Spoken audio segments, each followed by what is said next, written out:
ಇವತ್ತಿನ ಬೆಳವಣಿಗೆ ಏನಿದೆ, ರಾಜ್ಯ ಸರ್ಕಾರ ಅವರ ಹಲವಾರು ನ್ಯೂನತೆಗಳನ್ನು ಮುಚ್ಕೊಳ್ಳಿಕ್ಕೋಸ್ಕರವಾಗಿ ಅವರ ವೈಫಲ್ಯಗಳನ್ನು ಜನಗಳಿಂದ ದಾರಿ ತಪ್ಪಿಸ್ತಕ್ಕಂಥದ್ದಕ್ಕೆ ಇವತ್ತಿನ ಒಂದು ಜಂಟಿ ಸದನದ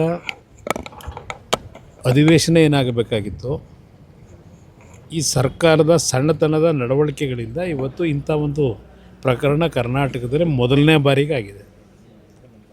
ಪದೇ ಪದೇ ಬೀದಿನಲ್ಲಿ ಚರ್ಚೆ ಮಾಡ್ತಂಥ ವಿಷಯಗಳನ್ನು ಈ ಸರ್ಕಾರದ ಮಂತ್ರಿಗಳು, ಮುಖ್ಯಮಂತ್ರಿಯಿಂದ ಸಮೇತ ಇವತ್ತು ಅದನ್ನು ರಾಜ್ಯಪಾಲರ ಮುಖಾಂತರ ವಿಧಾನಸಭೆಯಲ್ಲಿ ಇಳಿಸಬೇಕು ಜಂಟಿ ಅಧಿವೇಶನದಲ್ಲಿ ಅಂತೇನು ಹೊರಟರು.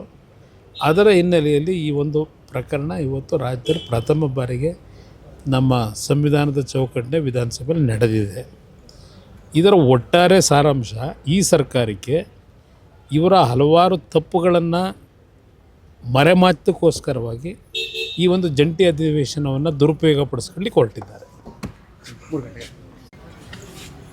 ಇವತ್ತಿನ ಬೆಳವಣಿಗೆ ಏನಿದೆ, ರಾಜ್ಯ ಸರ್ಕಾರ ಅವರ ಹಲವಾರು ನ್ಯೂನತೆಗಳನ್ನು ಮುಚ್ಕೊಳ್ಳಿಕ್ಕೋಸ್ಕರವಾಗಿ ಅವರ ವೈಫಲ್ಯಗಳನ್ನು ಜನಗಳಿಂದ ದಾರಿ ತಪ್ಪಿಸ್ತಕ್ಕಂಥದ್ದಕ್ಕೆ ಇವತ್ತಿನ ಒಂದು ಜಂಟಿ ಸದನದ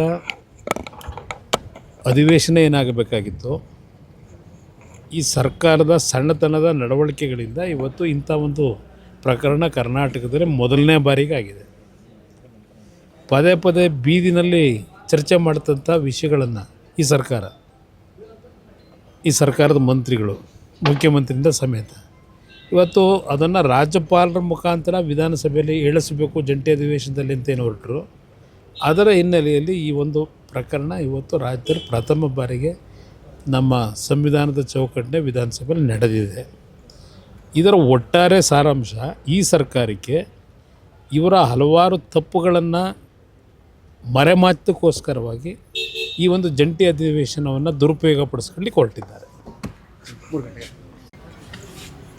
ಇವತ್ತಿನ ಬೆಳವಣಿಗೆ ಏನಿದೆ, ರಾಜ್ಯ ಸರ್ಕಾರ ಅವರ ಹಲವಾರು ನ್ಯೂನತೆಗಳನ್ನು ಮುಚ್ಕೊಳ್ಳಿಕ್ಕೋಸ್ಕರವಾಗಿ ಅವರ ವೈಫಲ್ಯಗಳನ್ನು ಜನಗಳಿಂದ ದಾರಿ ತಪ್ಪಿಸ್ತಕ್ಕಂಥದ್ದಕ್ಕೆ ಇವತ್ತಿನ ಒಂದು ಜಂಟಿ ಸದನದ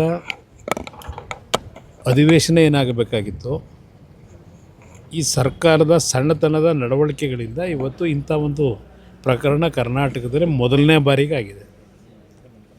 ಪದೇ ಪದೇ ಬೀದಿನಲ್ಲಿ ಚರ್ಚೆ ಮಾಡ್ತಂಥ ವಿಷಯಗಳನ್ನು ಈ ಸರ್ಕಾರದ ಮಂತ್ರಿಗಳು, ಮುಖ್ಯಮಂತ್ರಿಯಿಂದ ಸಮೇತ ಇವತ್ತು ಅದನ್ನು ರಾಜ್ಯಪಾಲರ ಮುಖಾಂತರ ವಿಧಾನಸಭೆಯಲ್ಲಿ ಇಳಿಸಬೇಕು ಜಂಟಿ ಅಧಿವೇಶನದಲ್ಲಿ ಅಂತೇನು ಹೊರಟರು. ಅದರ ಹಿನ್ನೆಲೆಯಲ್ಲಿ ಈ ಒಂದು ಪ್ರಕರಣ ಇವತ್ತು ರಾಜ್ಯದಲ್ಲಿ ಪ್ರಥಮ ಬಾರಿಗೆ ನಮ್ಮ ಸಂವಿಧಾನದ ಚೌಕಟ್ಟಿನ ವಿಧಾನಸಭೆಯಲ್ಲಿ ನಡೆದಿದೆ. ಇದರ ಒಟ್ಟಾರೆ ಸಾರಾಂಶ, ಈ ಸರ್ಕಾರಕ್ಕೆ ಇವರ ಹಲವಾರು ತಪ್ಪುಗಳನ್ನು ಮರೆಮಾಚೋಕ್ಕೋಸ್ಕರವಾಗಿ ಈ ಒಂದು ಜಂಟಿ ಅಧಿವೇಶನವನ್ನು ದುರುಪಯೋಗಪಡಿಸ್ಕೊಳ್ಳಿಕ್ಕೆ ಹೊರಟಿದ್ದಾರೆ.